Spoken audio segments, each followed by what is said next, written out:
नमस्कार साथियों, वेदांत एकेडमी के डिजिटल प्लेटफॉर्म पर आपका स्वागत है। हम लोग बेसिक्स की सीरीज़ डिस्कस कर रहे हैं। उस सीरीज़ में आज हम डिस्कस करने वाले हैं गुणज और गुणनखंड। तो पहले हम देखते हैं गुणज क्या होता है। गुणज को अपवर्त भी कहा जाता है, इंग्लिश में इसको मल्टीपल बोला जाता है। मल्टीपल और फैक्टर हम डिस्कस कर रहे हैं। तो मल्टीपल क्या होगा, किसी भी नंबर के मल्टीपल अगर टर्म कहीं पर है तो उसका सीधे मतलब निकाला जाएगा, उसमें इनटू करके गुणा करके जो संख्या हमें मिलेगी वो उसका गुणज होगी। जैसे हमसे बोला जाए 2 के मल्टीपल्स लिखो, गुणज लिखो, और याद रखना है गुणज हमेशा किस तरह से निकाला जाएगा, प्राकृतिक संख्याओं का गुणा करके गुणज निकाला जाएगा, नेचुरल नंबर्स का इनटू करके, जो कि 1 to इनफाइनाइट होते हैं। तो हम मल्टीपल्स लिखेंगे, किसी भी नंबर का पहला मल्टीपल वो खुद नंबर होता है।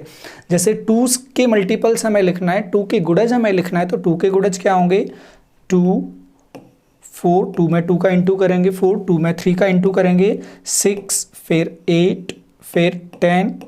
हमें पता है, आता है आपको, लेकिन फिर भी लिखते हैं, आगे इसका यूज़ करना है थोड़ा सा। 14, 16, 18, 20 एंड सो ऑन।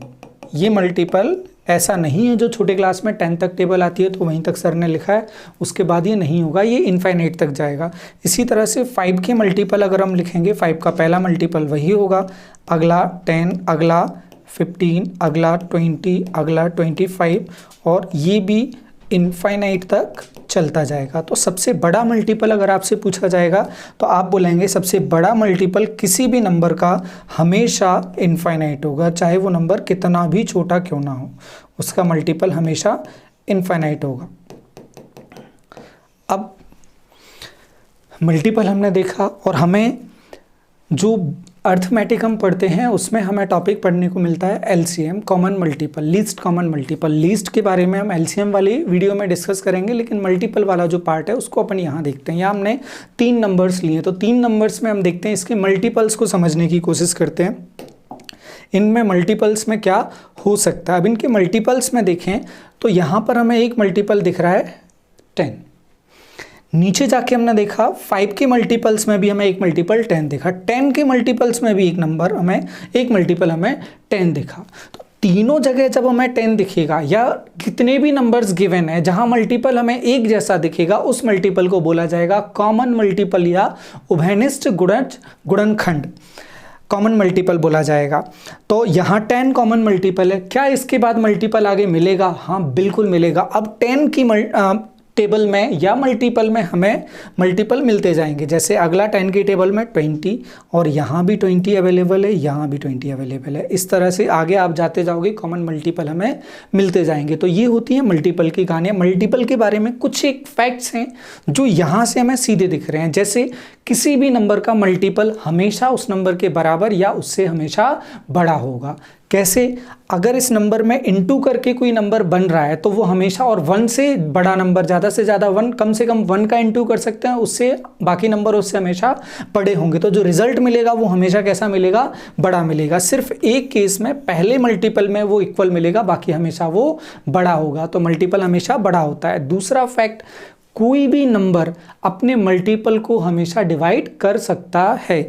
जैसे 5 के मल्टीपल की हम बात करें, 5 के मल्टीपल्स को हम जनरल फॉर्म में लिखने की कोशिश करेंगे तो क्या हम लिखेंगे? 5 × n। n की जगह क्या है? नेचुरल नंबर कोई भी आएगा, और इसको हम 5 से डिवाइड करके चेक करेंगे तो ये हमेशा 5 से डिविजिबल होगा। तो ये दोनों फैक्ट हम हमेशा याद रखेंगे, हमेशा याद रखेंगे। अब चलते हैं आगे। कुछ क्वेश्चंस हैं, क्वेश्चंस के फॉर्म में अगर पूछे जाते हैं तो तमाम तरीके के क्वेश्चंस है। यहाँ अपन ने 1-2 क्वेश्चन लिए, समझाने की कोशिश करते हैं इनको। 2 के पहले 5 गुणज का योग कितना होगा? What will be the sum of first 5 multiple of 2? 2 के पहले 5 गुणजों का 2 के पहले 5 गुणज, तो क्या लिखेंगे? बिल्कुल देसी तरीके से हम इसको करते हैं पहले, फिर हम देखेंगे हम इसमें क्या इनोवेटिव और क्या अच्छा और कर सकते हैं। पहले लिखते हैं 2 + 4 + 6 + 8 + 10। आप लोग इसको जोड़कर आंसर बता सकते हो जैसा भी आप बताना चाहें। लेकिन अगला क्वेश्चन हमने किससे लिया है, एवरेज से लिया है।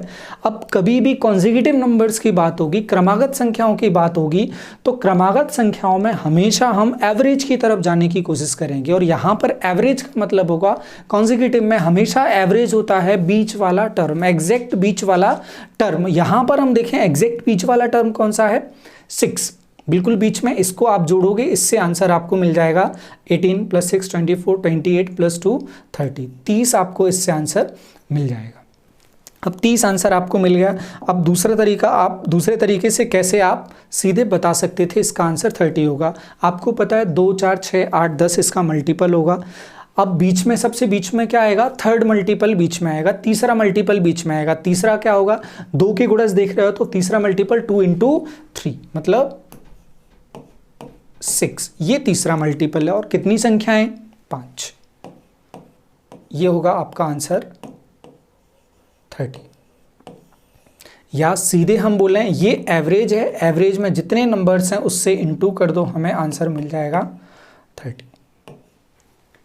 इस पर कुछ क्वेश्चंस आपको और मिलेंगे, बस ध्यान रखना। मिडिल टर्म मतलब एवरेज होता है। 3 के प्रथम 5 गुणजों का औसत बताओ।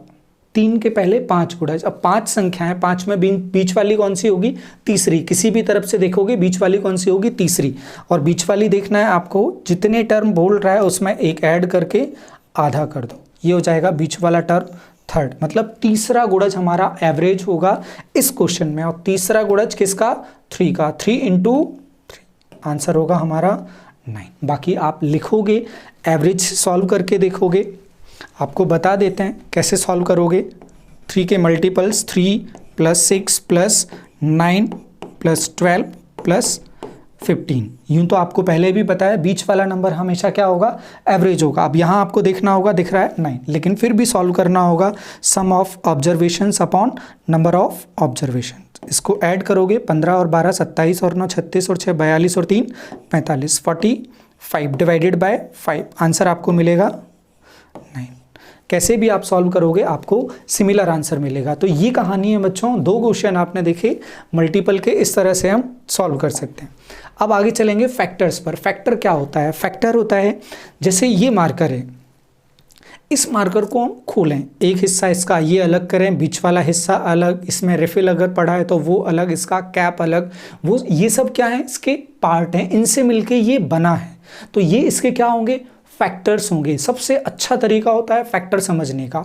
एक ड्रेस में जितने सारे पार्ट्स आते हैं वो सभी क्या हैं, उस ड्रेस के पार्ट्स हैं, फैक्टर्स हैं। अब एक नंबर जिन नंबर्स से मिलके बनता है वो उसके हमेशा क्या होते हैं, फैक्टर्स होते हैं। तो पार्ट का मतलब होता है फैक्टर।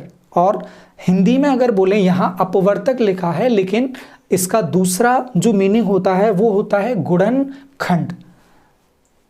गुणनखंड यहाँ पर लिखा नहीं है। फैक्टर का मतलब होता है गुणनखंड, मतलब गुणा का जो पार्ट है उसे बोला जाता है गुणनखंड। जैसे 2 को किस तरीके से लिखा जाता है, लिखा जा सकता है इनटू के फॉर्म में, तो इसको लिखा जा सकता है 1 × 2। तो 1 और 2 क्या होंगे, इसके फैक्टर्स होंगे। 1 और 2 से मिलकर ये बनता है, तो 1 और 2 इसके फैक्टर्स होंगे। ठीक उसी तरह से 6 किससे मिलकर बनता है, 1 × 6। किसी के दिमाग में चल रहा होगा, नहीं सर ये 1 और 6 नहीं, 2 और 3 के इंटू से भी बनेगा। बिल्कुल ठीक सोच रहे हैं आप। तो इसके फैक्टर क्या होंगे, 1 6 2 3, ये चारों इसके फैक्टर होंगे। इसके फैक्टर क्या होंगे, 1 और 2।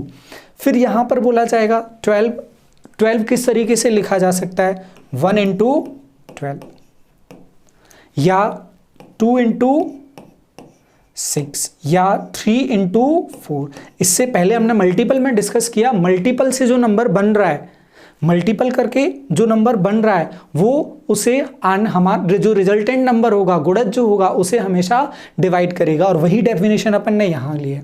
कोई संख्या जिन जिन संख्याओं से पूरी तरह विभाजित हो जाती है या जिन संख्याओं से बनी होती है वो क्या होते हैं, उसके फैक्टर होते हैं, और वो उसे हमेशा विभाजित करेंगे। आप समझ रहे होगे, ये अपने आप में कुछ भी नहीं है, पिछले वाले टॉपिक से ही इसको समझा जा सकता है। तो ये जो 12 होगा ये किनसे बना है, 1 × 12, 2 × 6, 3 × 4, तो इनसे हमेशा ये डिविजिबल होगा। ये याद रखेंगे। तो फैक्टर के बारे में अगर बोलना होगा तो फैक्टर क्या होगा, 1। देखो सभी जगह आपको 1 दिख रहा है, मतलब आपसे अगर कहीं बोला जाता है कि किसी भी नंबर का फैक्टर जो फिक्स है वो हमेशा क्या होगा, 1, या किसी भी नंबर को डिवाइड करने वाली नंबर 1 हर नंबर को डिवाइड करती है, तो वो 1 हमेशा हर नंबर के फैक्टर में काउंट होगी। फिर जो फैक्टर है उससे नंबर हमेशा डिविजिबल होता है। फिर जो फैक्टर्स हैं वो नंबर से हमेशा छोटे और बराबर होते हैं। हमेशा बराबर कब होंगे, जब 1 के साथ में आप लोगे, देखो 1 के साथ में 2, 6 और 12। इसके बाद आप कहीं भी देखोगे तो हमेशा वो क्या होंगे, छोटे। तो मल्टीपल हमेशा बड़ा और फैक्टर हमेशा छोटा होता है। नंबर ऑफ फैक्टर्स के लिए अलग से डिटेल में वीडियो बनाए जाएंगे, वो नंबर सिस्टम में हम देखेंगे।